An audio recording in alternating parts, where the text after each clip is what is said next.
नमस्कार, राजस्थान समाचार में आपका स्वागत है। पेश है राजस्थान की खास खबरें। सीएम भंजूलाल ने बूंदी से की वंदे गंगा जल अभियान की शुरुआत। मां चरमन ने वती को उड़ाई 540 मीटर लंबी चुनरी। गंगा दशहरा के अवसर पर गुरुवार को वंदे गंगा जल संरक्षण जन अभियान के तहत मुख्यमंत्री भंजूलाल शर्मा ने केशव राय पाटन स्थित केशव घाट पर मां चरमन्नेवती की पूजा अर्चना की। इसके बाद केशव घाट से कोटा की तरफ रंगपुर घाट तक चंबल नदी को 540 मीटर लंबी चुनरी ओढ़ाई गई। महाआरती के साथ कार्यक्रम का समापन हुआ। करीब 2 घंटे तक चले कार्यक्रम के दौरान मुख्यमंत्री ने क्षेत्र में जल संरक्षण कार्यों का लोकार्पण भी किया। प्रभारी मंत्री ने दुर्ग पर जल पूजन कर किया अभियान का आगाज। बोली, पीढ़ियों के लिए बचाना होगा पानी। वंदे गंगा जल संरक्षण जन अभियान के तहत गुरुवार को जिला स्तरीय समारोह चित्तौड़ दुर्ग स्थित फतेह तालाब पर आयोजित किया गया। कार्यक्रम में राजस्थान सरकार की महिला एवं बाल विकास तथा बाल अधिकारिता राज्य मंत्री और जिले के प्रभारी मंत्री डॉक्टर मंजू बागमान ने वैदिक मंत्रोच्चारण के बीच जल पूजन कर अभियान की विधिवत शुरुआत की। इस मौके पर बड़ी संख्या में महिलाओं ने कलश यात्रा निकाली और जल संरक्षण का संदेश दिया। पीपल की पूजा के साथ वंदे गंगा जल संरक्षण जन अभियान की शुरुआत। लिया पर्यावरण संरक्षण का संकल्प।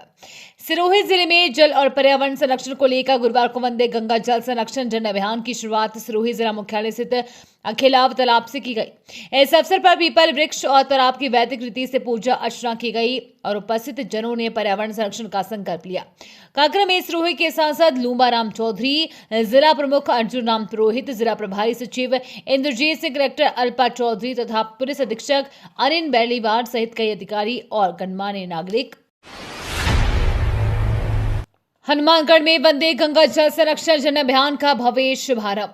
हनुमानगढ़ जिले में गुरुवार को वंदे गंगा जल संरक्षण जन अभियान का भव्य शुभारंभ हुआ। कार्यक्रम की शुरुआत अपनी योजना धरासन में जल स्रोतों की विधिवत पूजा अर्चना और गंगा जल अर्पण के साथ की गई। इस अवसर पर खाद्य नागरिक आपूर्ति एवं उपभोक्ता मामले विभाग मंत्री सुमित गोतारा, भादरा विधायक संजीव बेनीवाल, जिला प्रभारी सचिव डॉक्टर नीरज के पवन सहित अनेक जनप्रतिनिधि और अधिकारियों ने पूजा अर्चना की। विश्व पर्यावरण दिवस पर भंडारिया हनुमान मंदिर परिसर में समारोह लव कुश वाटिका का उद्घाटन। विश्व पर्यावरण दिवस के अवसर पर वन विभाग राजस्थान सरकार के तत्वाधान में श्री भंडारिया हनुमान मंदिर परिसर में भव्य समारोह आयोजित किया गया। इस अवसर पर समाई माता भापौर वन क्षेत्र में वन विभाग द्वारा निर्मित लव कुश वाटिका का वर्चुअल उद्घाटन मुख्यमंत्री भंजूलाल शर्मा ने जयपुर से किया। समारोह के मुख्य अतिथि पूर्व राज्य मंत्री धन सिंह रावत ने कहा कि कोरोना जैसी महामारियों से बचाव के लिए अधिक से अधिक पौधारोपण और उनके संरक्षण की आवश्यकता है। उन्होंने कहा कि खेत खलिहान जंगल से लेकर घर आंगन तक पौधे लगाए जाने चाहिए ताकि प्राकृतिक ऑक्सीजन की उपलब्धता बनी रहे। सम्राट पृथ्वीराज चौहान जन्मोत्सव समारोह में बोली, दिया कुमारी, हमें अपने इतिहास से जुड़ना होगा। राजस्थान की डिप्टी सीएम दिया कुमारी ने सम्राट पृथ्वीराज चौहान जन्मोत्सव के समापन समारोह को संबोधित किया। ब्यावर के आशापुरा माता धाम में आयोजित कार्यक्रम में गंगा दशहरा, विश्व पर्यावरण दिवस और सामूहिक विवाह सम्मेलन का भी संयोजन किया गया, जिसकी दिया कुमारी ने तारीफ की। उन्होंने पृथ्वीराज चौहान को भारतीय स्वाभिमान का प्रतीक बताते हुए कहा कि पृथ्वीराज केवल एक योद्धा नहीं थे, बल्कि वे भारतीय आत्मसम्मान के जीवंत प्रतीक थे। साथ ही कहा कि हमें अपने इतिहास से जुड़ना होगा। उन्होंने कहा कि पृथ्वीराज रासों की वीर गाथाएं आज भी गर्व से सिर ऊंचा कर देती है। डिप्टी सीएम ने समाज के सभी वर्गों से सरकार के साथ चलने की अपील की। राजस्थान रोडवेज की बड़ी कार्रवाई। झुंझुनू डिपो के मुख्य प्रबंधक सहित 24 कर्मचारी निलंबित। राजस्थान रोडवेज के झुंझुनू डिपो में बड़े वेतन घोटाला उजागर हुआ है। यहां कई कर्मचारी बिना ड्यूटी पर वेतन उठा रहे थे। यह फर्जीवाड़ा करीब 3 साल से चल रहा था। मामले में अब रोडवेज प्रशासन ने कार्रवाई करते हुए 24 अधिकारी कर्मचारियों को निलंबित किया है। इसमें मुख्य आगार प्रबंधक से लेकर बाबू तक शामिल है। मुख्य आगार प्रबंधक गणेश शर्मा को निलंबित कर उनके स्थान पर गिरिराज स्वामी को लगाया गया है।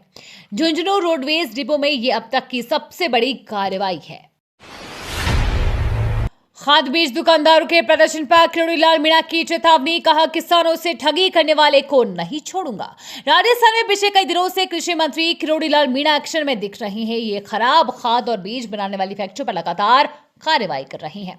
वहीं अब श्रीगंगानगर में कृषि विभाग की ओर से अमानक और संदिग्ध बीज तैयार कर रही प्रोसेसिंग यूनिट्स के खिलाफ चल रही छापेमारी और जांच के बीच विरोध भी तेज हो गया है। राजस्थान कृषि विक्रेता संघ ने इस कार्रवाई के खिलाफ हड़ताल का ऐलान किया है, जिसको लेकर कृषि मंत्री डॉक्टर किरोड़ीलाल मीणा ने बयान सामने आया। जयपुर में एक और सफारी का शुभारंभ, देश का इकलौता शहर बना।